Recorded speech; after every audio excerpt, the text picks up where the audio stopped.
नमस्कार, जय श्री राम, जय माता दी दोस्तों। स्वागत है आप सभी का एक बार फिर से हमारे नए ब्लॉग में। और आज है 12 दिसंबर 2025 और हम जा रहे हैं श्री माता वैष्णो देवी दर्शन करने के लिए कोटा टू कटरा। हम 7 जने, 7 जनों का ग्रुप है हमारा, जो कि हम पहुंच गए हैं कोटा जंक्शन। और अपनी ट्रेन है 11 बजे के समथिंग नाइट में। इसकी टिकट अपन ने ले ली थी 2 महीने पहले ही। और ट्रेन का सफ़र करते हुए अपन पहुंच चुके हैं अभी पंजाब लुधियाना जंक्शन। और ट्रेन में देखिए शॉल वगैरह, स्वेटर वगैरह बेचने आते हैं पंजाब में। तो ऐसे ही दोस्तों अपन सफ़र करते हुए मौज मस्ती के साथ, आनंद के साथ आगे बढ़ रहे थे। अपना स्लीपर का टिकट था 7 जनों का, जो कि अपन ने बैठ के से यात्रा कर रहे थे। दिन का टाइम था तो। और ऐसे खूबसूरत वादियों का, पहाड़ों का, नदियों का नज़ारा देखते हुए अपन यात्रा को जारी रखे हुए थे। और अपनी ट्रेन तो फाइनली अपन सफ़र करते हुए लगभग 20 घंटे के बाद पहुंच गए थे कटरा। शाम को 5 बज चुके थे और अपनी ट्रेन रनिंग पर कटरा जंक्शन। और आप देख सकते हैं यहाँ से श्री माता वैष्णो देवी कटरा रेलवे स्टेशन का शानदार नज़ारा।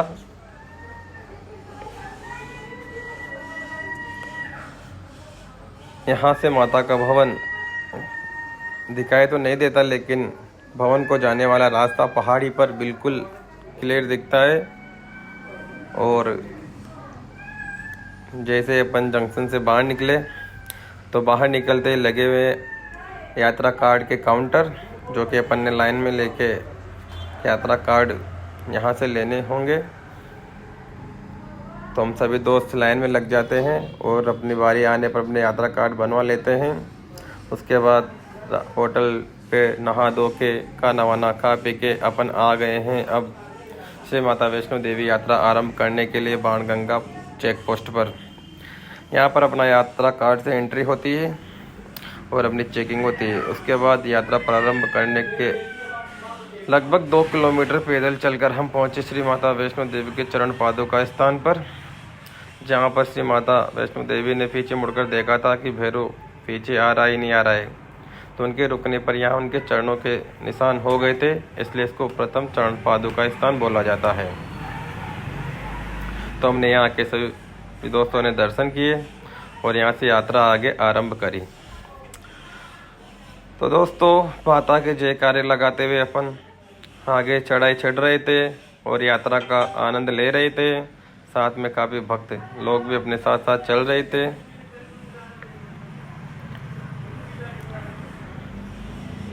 जय माता दी, जय माता दी। और ये सफ़र के दौरान थकान तो बैठ के हमने आराम किया।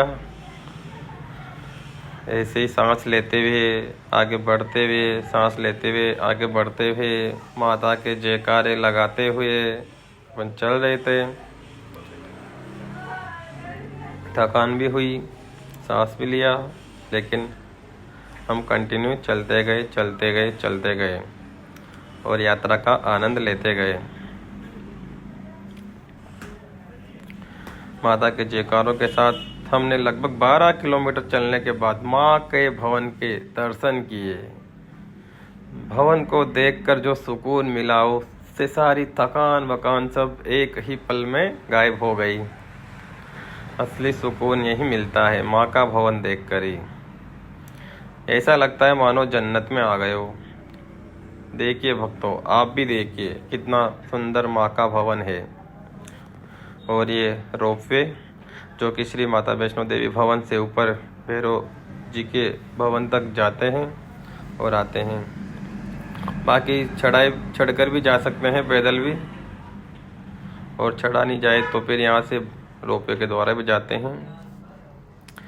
और ये माँ का भवन बहुत ही सुंदर भवन, ऐसा लगता है मानो जन्नत में आ गए हो। अभी क्या है, सर्दी कम है तो यहाँ पर बारी नहीं हुई है, फरवरी के एंड तक नहीं, जनवरी के एंड तक और फरवरी स्टार्टिंग तक यहाँ पर काफ़ी अच्छी बर्फबारी होती है। जिसको बर्फ़ का आनंद लेना हो वो इस समय में आ सकते हैं।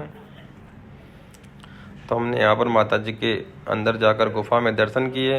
वहाँ पर मोबाइल अलाउ नहीं था।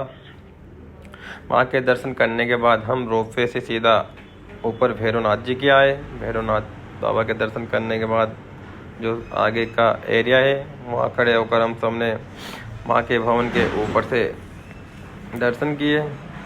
सभी भक्तों ने जयकारे लगाए। ये देखिए दोस्तों, त्रिकूट पर्वत का शानदार नज़ारा और इन वादियों में बैठी है अपनी माँ।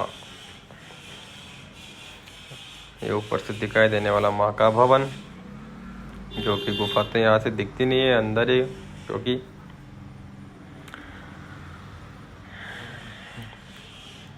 भक्तों का काफ़ी भीड़ यहाँ पर लगी रहती है। और एक तरह से सेल्फी पॉइंट, जहाँ पर आकर सभी भक्त दर्शन वर्शन करने के बाद फ़ोटो वगैरह खिंचवाते हैं और अपनी यात्रा का आनंद लेते हुए हमने भी अपने फ़ोटो शूट वगैरह कर लिए थे। और हम इसके बाद भैरवनाथ जी के दर्शन हो गए थे। अभी क्या है, ज़्यादा भीड़ थी नहीं तो बड़ी आसानी से दर्शन हो रहे थे। और हमने लगभग 10 बजे चढ़ाई स्टार्टिंग की थी और 3 बजे हम भवन पर पहुंच गए थे। उसके बाद हम सीधा माँ के दर्शनों के लिए गए। माँ के दर्शन करके आने के बाद हम रोपवे से सीधा ऊपर आ गए। दर्शन करना इसलिए ज़रूरी था क्योंकि दोस्तों 5 बजे से लेकर 8 बजे तक माँ की आरती के टाइम पे दर्शन बंद रहते हैं। इसलिए उस दौरान वहाँ पर काफ़ी लंबी लंबी लाइनें लग जाती है।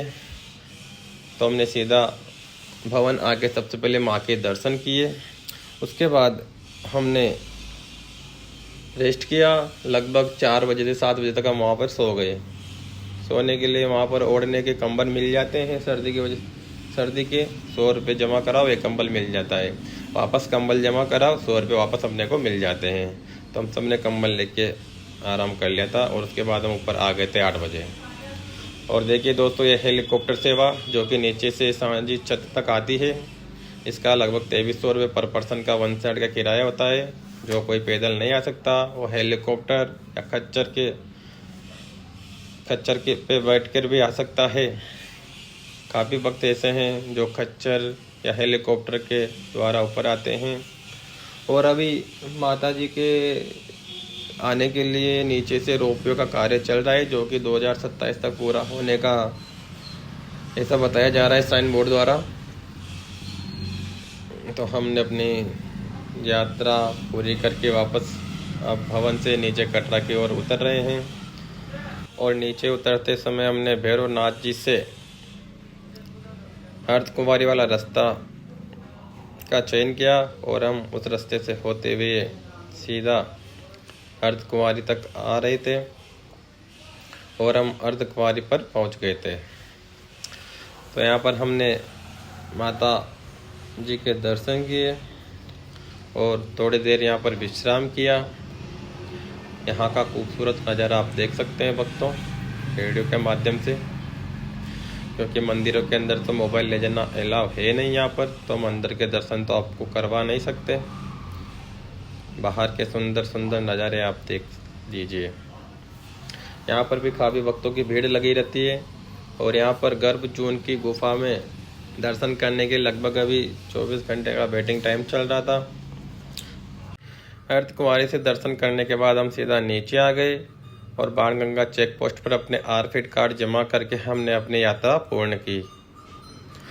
तो श्री माता वैष्णो देवी ऐसे कृपा बनाए रखना और हर साल हमको बुलाते रहना। जय माता दी।